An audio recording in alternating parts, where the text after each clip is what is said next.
సామెతల గ్రంథము 3వ అధ్యాయము 5వ వచనం. నీ స్వబుద్ధిని ఆధారం చేసుకొనక నీ పూర్ణ హృదయముతో యెహోవా యందు నమ్మకముంచుము.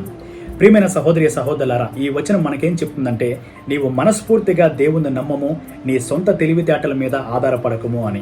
ఈ విషయాన్ని బైబిల్లో చాలా బలంగా నిరూపించారు అబ్రహాం గారు.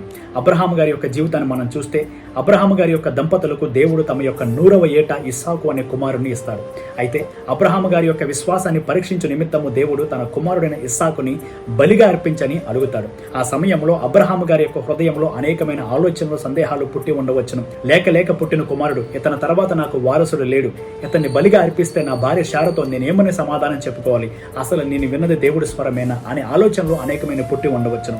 అయినప్పటికీ అబ్రహాం గారు తన సొంత తెలివితేటల మీద గానీ, తన హృదయంలో వచ్చే ఆలోచన మీద గానీ నమ్మకం ఉంచకుండా పూర్ణ హృదయంతో తనతో మాట్లాడిన దేవుడైన యెహోవా యందు విశ్వాసం ఉంచి తన కుమారుని అర్పించడానికి ముందుకు వెళ్ళాడు.